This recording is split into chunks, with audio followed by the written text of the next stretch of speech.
Video is where that comes into play. And if you're able to brand yourself in a proper way, that is going to be a competitive moat in the future age of instantly available information.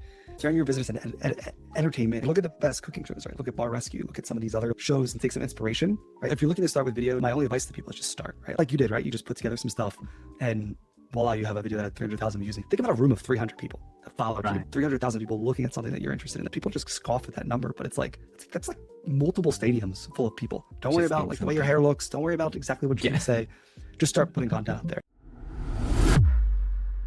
I want to jump right into it. The first thing is on my website here. Let me share my screen and I'll show you. I posted this video on YouTube about my website called agentrage.com.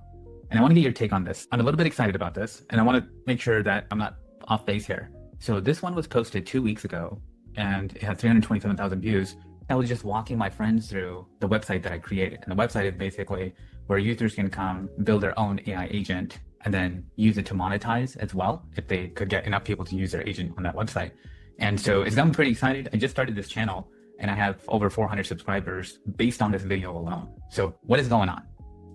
Okay, like to be honest with you, I haven't watched the video, but I'm excited to make a couple educated guesses about what you did right in that video. Okay. Compared to maybe some of your other ones that didn't do as well. First of all, in your title, the spot between ChatGPT and N8N, all the nerds in the world are trying to figure out, where do I use the different AI tools? So I think you're contrasting two topics that are really top of mind for a lot of people. Like ChatGPT, do I use ChatGPT? Do I use Claude? Do I use X's version of AI? Grok? What do I use? And why do I use it? What is the spot between ChatGPT and N8N is a great title. What am I supposed to feel? So it creates a thing for me to click on when we do it. Why don't we click into the video? Because I'm curious, because I bet you your first couple seconds of this video, and I don't know if the audio is going to work or play through.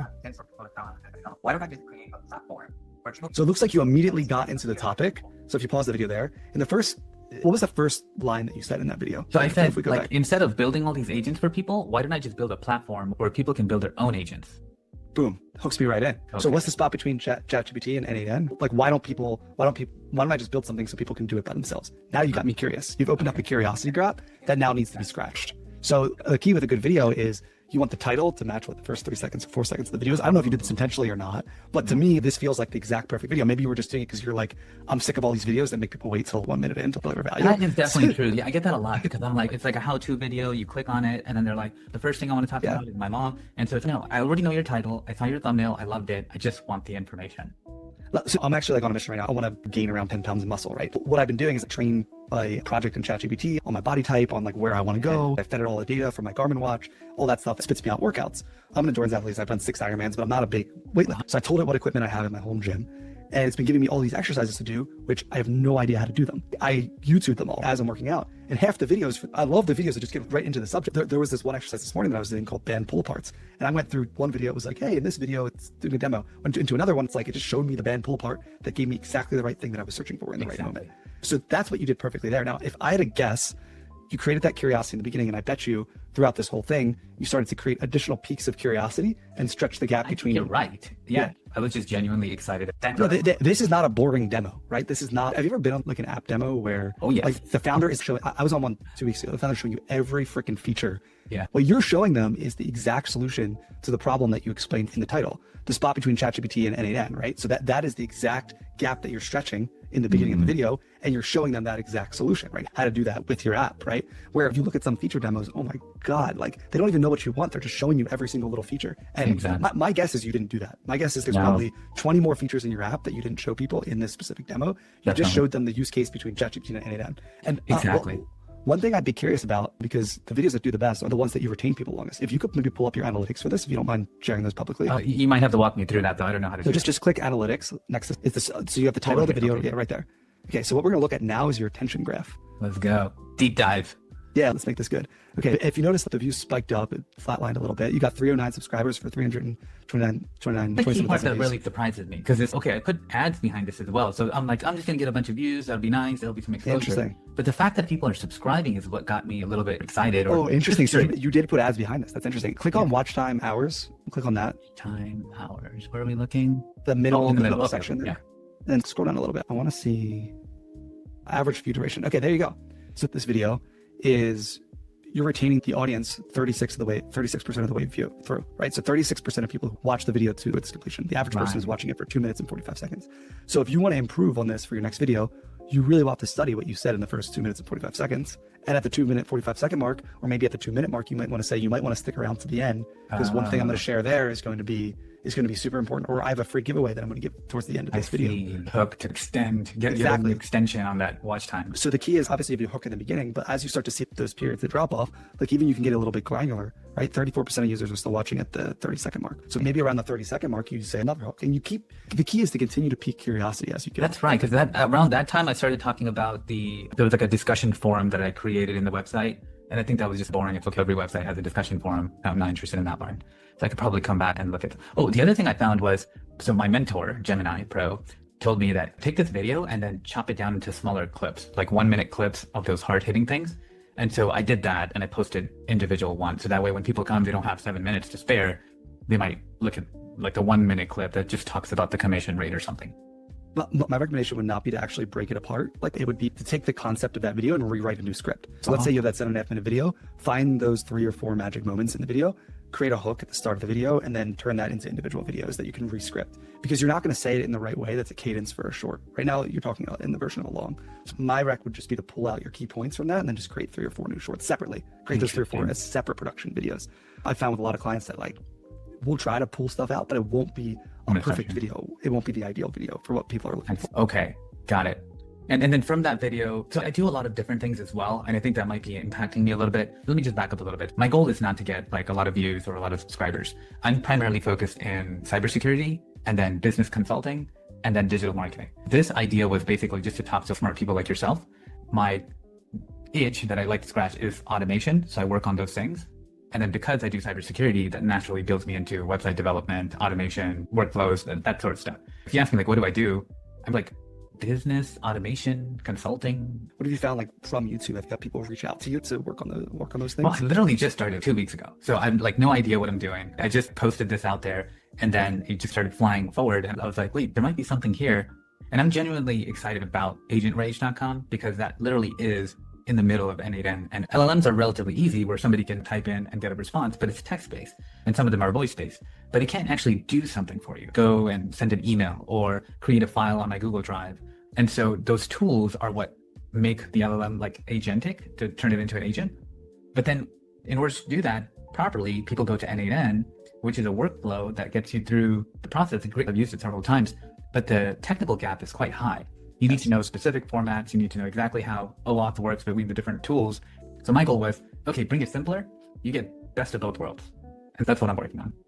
Yeah, because I think there's a gap between there's coders that know how to use AI, and then there's just like your generic users that know how to create using like an LLM type software, or can use like the vibe coding style, but get blocked as soon as things get a little bit more technical. Fall into that category, right? I don't write code. So I fall into that middle of people where I can vibe code something, but the second I have to transfer it to GitHub and actually work on the back end, that's where I get stuck. So I think there's a large gap of users in the middle that need a vibe code plus type solution. Vibe code plus that, yeah, exactly. It just gives you a little bit more tools to get the job done. And then I thought what would be nice is, instead of me building the AI agents and then people using them, now if you have a very specific need, you could just come here, build your agent in 3 easy steps, and the AI actually helps you build it yourself.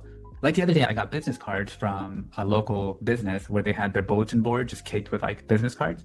And I told them, okay, let me take all of these. I'll convert it into a digital platform for you where you can start charging these folks advertising in your restaurant, right? So instead of putting your business card on a bulletin board that nobody's going to look at, it just sits there forever, let's convert it and then have them pay you $50 a month or $100 a month or whatever it is.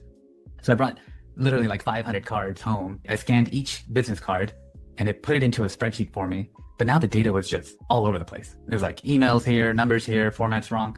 And so then I was like, I need some way to clean this. So during that same video, I went in, created an agent that cleans up the data, and then it did, right? And it gave me very nice columns, exactly organized it. And then I was able to import that into my CRM instantly, because now it was clean data, and now I can text and email those folks essentially. So a use case where somebody's running into a problem and they have a little bit of technical skills, they could just go in with 3 easy steps, create an agent that can just do this work for them. And it doesn't cost anything either, it's completely free. Versus going on to Operator for ChatGPT that can do it, but it's $250 a month. A lot of people don't want to just have a regular subscription to do these kinds of things.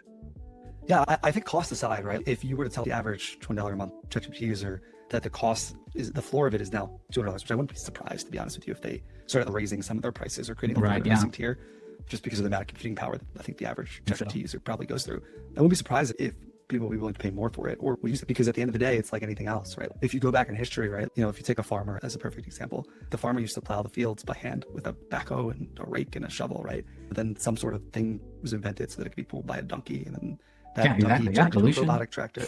And the same thing's happening now with technology, right? Like the leverage you get per single minute of time is growing exponentially because of AI. And robotics are going to come into play with that too, right? If you look at some of the, I don't know if you've looked at some of the robotics things that are happening with like the humanoid robots that are now able to take over like some basic tasks at UPS or some tasks at the BMW factory. Very excited about robots for sure. They're going to replace the bottom tier for sure, but you have to elevate your skill sets a little bit. And the folks that are leveraging AI now are going to be exponentially more effective, powerful essentially, because they're going to have so much control now, so much ability to do multiple things at the same time. I find myself doing a lot more than I could do before. Like before, my coding skills were okay, so what? But now it's as long as I know what the end result should be, I'm like, oh, okay, yeah, so these two pieces of software, they're not communicating with each other. And I know APIs are what are used to have software communicate with each other. Maybe there's a problem there. And I can direct now the AI to focus on this and say, no, let's focus on this particular issue. Give me 3 solutions. And then I don't have to come up with the solutions, it does. But as long as I can coach and guide it, and you just need a little bit of knowledge to do that, not a lot, just a little bit, it'll actually solve those problems. But anyway, I don't want to go into like too much of a technical conversation. This is supposed to be about you. I just got excited about the video and I just wanted your feedback on it. So let's talk about viral ideas. And if you had like a business where somebody is excited about what they're about to go do, what are like some of the first steps they should be thinking in like communicating with you, consulting with you on what they should do next? Yeah, so at the end of the day, people want to create more content, right? They don't want to create less content, especially in the days of immediately accessible information, any of the LLMs or any of the technologies that are out there. People want to be able to convey their message in a more unique way. Video is where that comes into play. And if you're able to brand yourself in a proper way, that is going to be a competitive moat in the future age of instantly available information.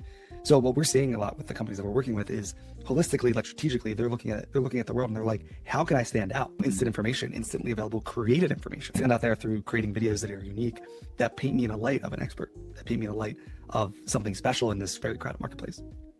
So we've seen that as a huge use case. And to be frank, like videos just convert better when it comes to ads. Like you saw it with the video that you produced. People see something that really tickles an itch for them and they're able to take that and turn it into a bite-sized piece of information. And I think the amount of videos that people are consuming are growing every single day, right? If you just look at the subway or walk down the street and look at what people are looking at, they're just staring at their phone. The time they're just watching Instagram videos while they're going for a walk.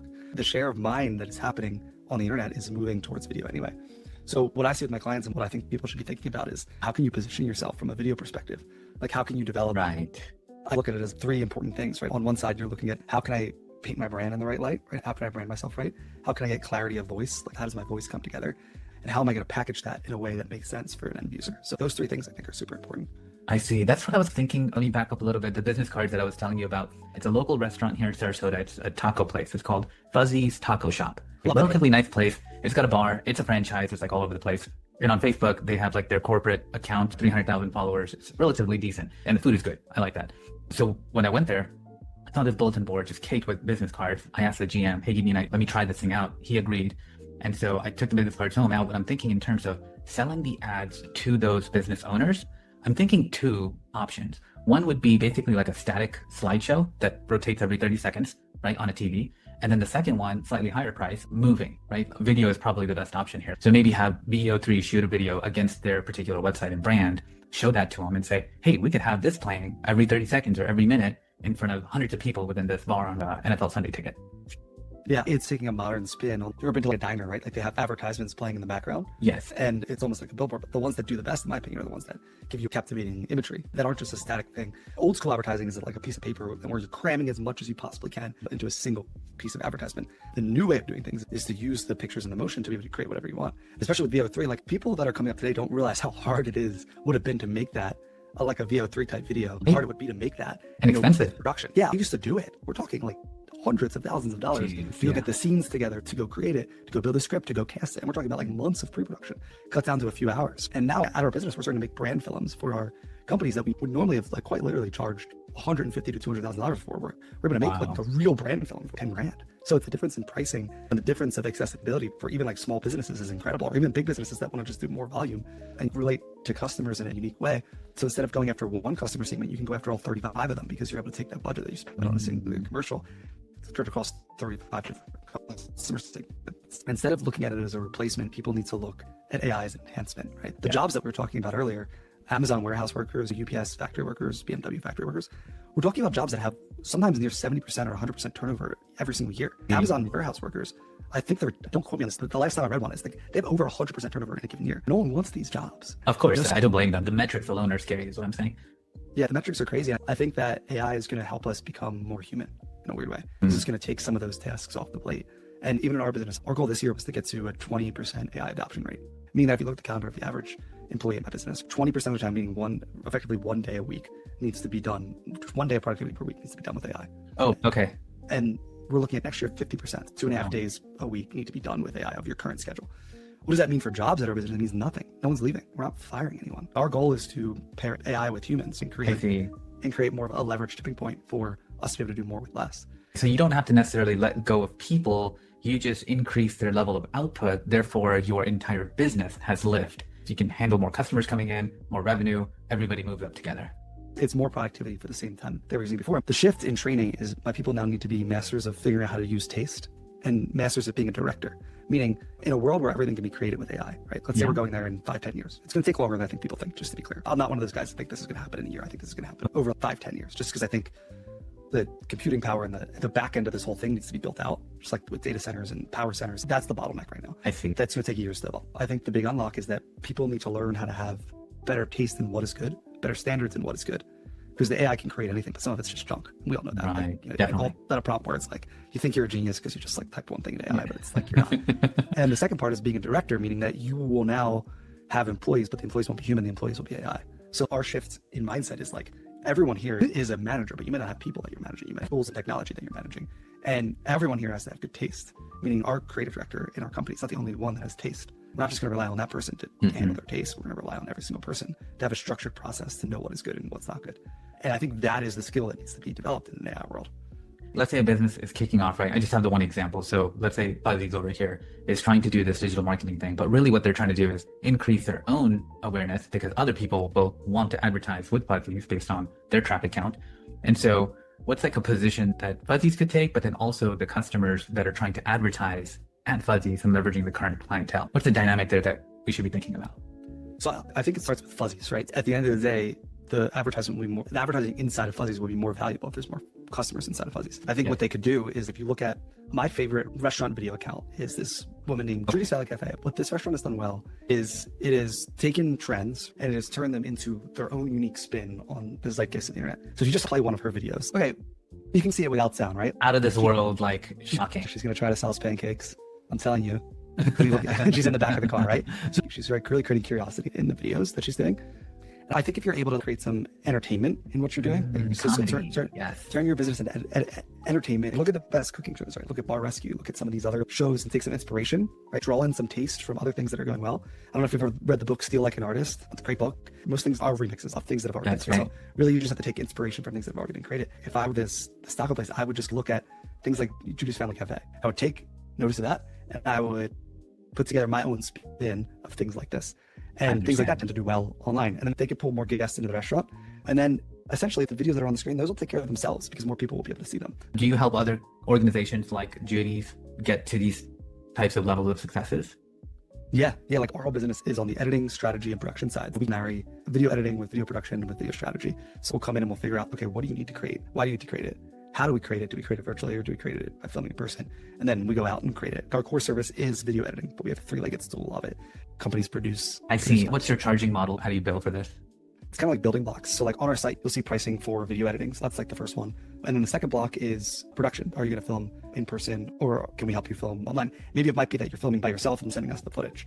And then on the base layer is strategy, right? How are you doing it and why are you doing it? And do you need our help with it? So we have a ton of playbooks on how to do things. And actually for your audience too, if they're looking to hire a video editor, we offer a free guide on how to hire a video editor that doesn't suck. So we've hired thousands of video editors over the years. Okay. And we've known like the do's and don'ts. So as a gift for them. Please. Yeah, I think that would be great. Just if you want to just DM me, my Instagram is David Feinman at David Feinman. I'll send it over to you and just mention Sonic in there and I'll happily give it to you for free. People can reach out to you basically. And so initially somebody would get this guide. Ideally, they want to work with somebody they trust and they trust you. Can you walk me through what can they expect? Is it a consultation first and then they start sending you videos to edit? Yeah. So it starts out with the console, figure out what they need, what ingredients we need to put into the videos. I call it ingredients, right? Ingredients that they have already. Like you might have footage already, you might have an idea, you might just have a sentence or a phrase that you want to roll with. Give us those ingredients and we'll tell you how to basically bake the cake. We'll say with what you have, we'll build this and this, these components. You use like a process and methodology to do that. Then spit out a video on the other end of it. And it's really not just one video anymore. It's usually a series of videos. Do a campaign essentially. Okay. So you sit down with a consultation, come up with your end goal. It could be more views, could be more sales, more leads, whatever the case is. And then the customer still makes their own video, but then shares it with you. You guys edit it, put all your ingredients in to make it magical, essentially, provide it back to the customer. They post it on their online social media to hope to get to those results. And we do this based on a plan that would ultimately get them to that end result. Exactly. Did I get that right? Okay, sweet. This has been really helpful, David. I really appreciate you jumping on, explaining this, talking about my crazy video, my ideas. But we will certainly share all of your information so folks know where to reach you. Any parting shots? No, thanks for having me on the show. This was great. If you're looking to start with video, my only advice to people is just start, right? Like you did, right? You just put together some stuff and voila, you have a video that had 300,000 views. Think about a room of 300 people that follow you, 300,000 people looking at something that you're interested in. That people just scoff at that number, but it's like, that's like multiple stadiums full of people who are interested in what you have to say. And like even 300 people, if you think about a room, the average wedding is like 150 people. We're talking about 2 weddings filled with people, right? 2.5 weddings full of people. So think about that in the context of what you were able to do just by putting your message out there. And you didn't think strategically, you just said what you wanted to say, right? And that's the recommendation I always have for my clients is just start. Don't worry about like the way your hair looks. Don't worry about exactly what you're going to say. Just start putting content out there. And even for me, I've helped clients over the past 10 years in doing it. And I've just started doing it for myself and I'm following my own advice. If you go look back 3 months ago, my content was crap. Starting to get a little better, starting to get a little less crappy, but like I'm following my own advice and putting out content. So beautiful advice. Thank you very much. Have a great day. Thanks, Sonic. Awesome.